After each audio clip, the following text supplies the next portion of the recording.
እናቴ ለሰው ሞት አነሰው ትላለች። እውነቷን ነው። እውነትም ለሰው ሞት አነሰው። እች እህታችን የምታዩት ስራዋ እባብ መንከባከብ ነው። አያችሁ፣ አረብ ሀገር ላይ መጥታችሁ ደግሞ ይሄንን ስራ አልሰራም ማለት አትችሉም። አልሰራም ማለት አትችሉም። እቺ እናት ናት፣ ልጆች አሳዳጊ ናት። ልጆቿን ለማሳደግ ግዴታ የማትፈልገውን ነገር እየሰራች ነው። እንኳን አይደለም ይሄንን ይቅርና ሴት አዳሪ ሆነው ይሰራሉ፣ የልጆቻቸውን ህይወት ለማቆየት ሲሉ ማለት ነው። ነገር ግን ይችን እናት የማይሰደባት ስድብ የለም። እንደው ምን አይነት ወረርሽን እንደወረረን አላቅም። እኛ ኢትዮጵያኖች ምን አይነት ወረርሽን እንደወረረን አላቅም።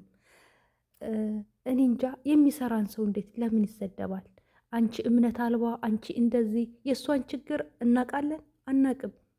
ለሰዎች ላይ የምንሰነዝረው ነገር የሰዎችን ልብ ምን ያክል እንደሚሰብር ታውቃላችሁ? ዛሬ ሀቢባ ስታለቅስ አየናት። ያላለቀሱ ግን ብዙዎች አሉ። አሰላሙ አለይኩም ወራህመቱላሂ ወበረካቱ። ይቅርታ ውዶቼ፣ ሰላምታዬን ዘነጋሁትኝ። እንዴት ናችሁ? ሰላም ናችሁ ወይ? ሰላማችሁ በያላችሁበት ዓለም ዳርቻ ብዝዝት ይበልልኝ። እንደዚሁም ክርስቲያን ወገኖቼ ሰላም ሰላም ብያለሁ። ለዚህ ዩቱብ ቻናል አዲስ የሆናችሁ ላይክ እና ሼር ሰብስክራይብ እያደረጋችሁ ቤተሰብ እንድትሆኑ በትህትና ጠይቃለሁ ማለት ነው። ዛሬ እንግዲህ በሁለት ነገራቶች ላይ ነው የመጣሁት ውዶቼ ማለት ነው። የመጀመሪያው በመግቢያ ላይ እንደተመለከታችሁት በእሷ በእህታችን ላይ ነው። ሁለተኛው ደግሞ በሀቢባ ልጅ ላይ ነው እና የሀቢባ ልጅ ሰድበውት በጣም ስታለቅስ እውነት ለመናገር በጣም አሳዘነች። ምክንያቱም ልጅ በልጅ ማንም ሰው አይፈተን ማለት ማንም አይፈተን።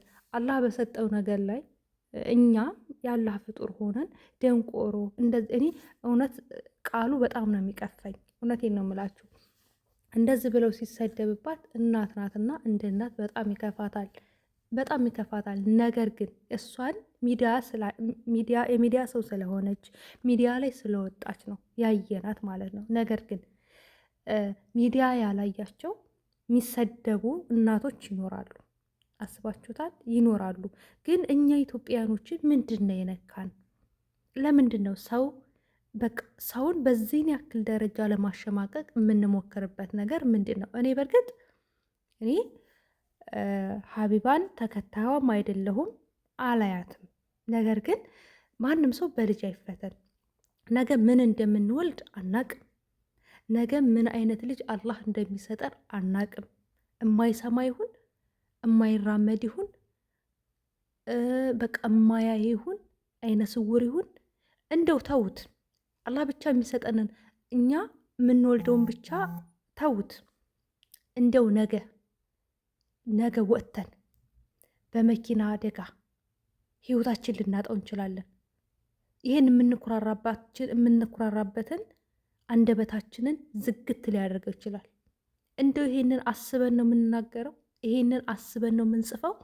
እሷ ችግር ሊኖርባት ይችላል፣ ልትሳሳት ትችላለች። እሷን መናገር ይቻላል፣ እሷን ምንም ማድረግ ይቻላል። ነገር ግን ምንም የማያውቅ ሕፃን ልጅ መሳደብ ተገቢ ነው? እውነት በጣም አላቅም፣ እኔ አላቅም ወላሂ። በዚህ ልክ እንደዚህ እንዴ! እሷም እኮ በጣም መልካም ስራዎችን ሰርታለች። የብዙ እህቶችን እንባ አብሳለች፣ ምክንያት ሆና ማለት ነው። የብዙ እህቶችን አሳክማለች፣ ምክንያት ሆና። እሷ ገንዘቡ ከህዝብ ቢሆንም ነገር ግን ለመሰብሰብ ደግሞ ምክንያቱ እሷ ነበረች። ብዙ እህቶች አልታከሙም።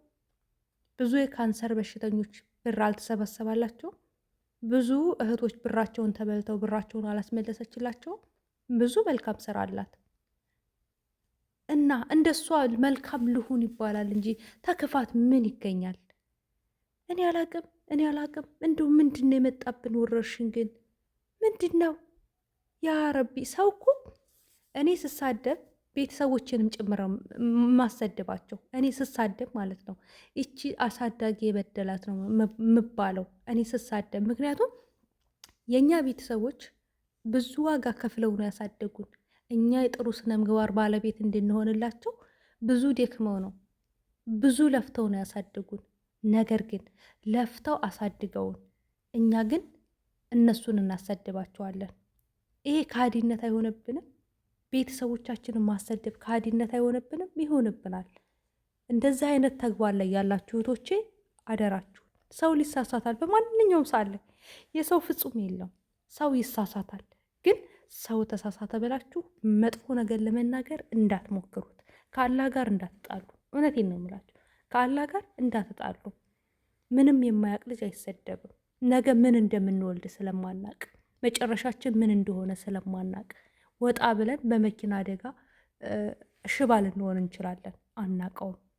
ወጥተን ወድቀን አይነ ስውር ልንሆን እንችላለን፣ አናቀውም። የምንኩራራበትን ጆሮ ልናጠው እንችላለን፣ የምንኩራራበትን አይን ልናጠው እንችላለን። ያለን ነገር ሁሉ የአላህ ነው፣ የኛ አይደለም። ያለን ነገር ሁሉ የአላህ ነው፣ የአላህ ነው። እሱ ተፈለገ ከኛ ላይ ይወስደዋል።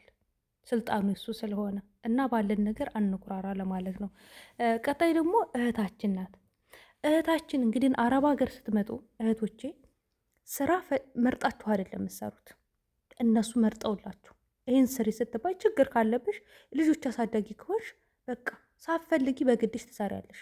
ሳትፈልጊ ልጆችን ታያለሽ። የልጆችን ጉሮሮ እንዴት ነው የምዘጋው ታያለሽ። ነገር ግን ይችን ሴትዮ ደግሞ ይሰርዋታል። በቃ ትልቅ ነው ትንሽ ነው እኮ የለም፣ አንቺ እንደዚህ አንቺ እንደዚህ። እኔ በጣም ፈራው ኮሜንት አይቼ። እውነት እኛ ኢትዮጵያዎች ነን እንዴ? እንደው የአሁኑ ትውልድ ደግሞ ተሳዳቢ ሆነው ለምንድን ነው? ወላሂ በጣም ነው የደነገጥኩትኝ። ምክንያቱም የዝችን ልጅ ችግር ማን ነው የሚያውቀው?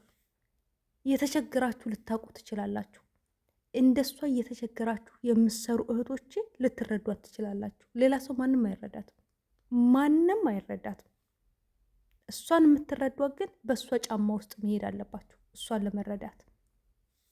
አያችሁ፣ እንደዚህ ኮና ልጆቿን አሳድጋ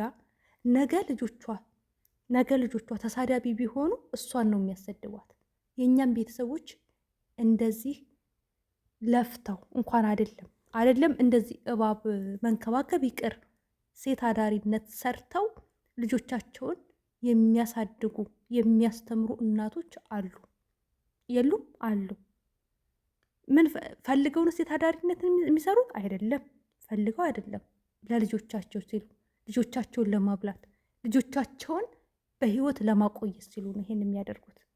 እኛም እተን እዚህ በቃ ያልበላንን እናካለን። የሆነ ነገር ጥፋት ይኖር አላህ ጋር ትተሳሰብ። እምነት አልባ ከሆነች ከአላህ ጋር ትተሳሰብ፣ ተፈጣሪው ጋር ትተሳሰብ። እኛን ፈራጅ ያደረገን ማን ነው? ለምን እንፈርዳለን? ምን ቤት ነን እኛ? ማነን? ምንድን ነን? ምን የእሷን ችግሩ አይተናል? አላየንም። እሷ ችግር ውስጥ ቆመናል? አልቆምንም። ለምን ጽፈው ነገር ኃላፊነት ልንወስድ ይገባል። ዝም ብላችሁ እንደመጣላችሁ አለቅልቁ። ዝም ብላችሁ አለቅልቁ። ብዙዎች ብዙ ችግር አለባቸው። የግዴታ ችግር አለብኝ ችግር ይሄ ነው ብለው ሚዲያ ላይ መጥተው መናገር መናዘዝ አለባቸው። እኛ ኢትዮጵያኖች በቃ ችግር ሲመጣብን ነው የምንተዛዘነው። አንድ ሰው ሲሞት እናዝናለን። ለምን እናዝናለን? በቁሙ እየገደል ነው። በቁሙ የገደልነውን ሰው ሲሞት ማዘን የለብንም። በህይወት እያለ መንከባከብ አለብን። መንከባከብ እንዴ! መልካም ንግግርም እኮ ሰደቃ ነው ብለውናል ረሱላችን ሰለላሁ ዐለይሂ ወሰለም። ወላሂ እላችኋለሁ ውዶች ባሮቼ፣ ላይክ፣ ሼር፣ ሰብስክራይብ አድርጉ። በሌላ ቪዲዮ እንገናኛለን። ባይ ባይ።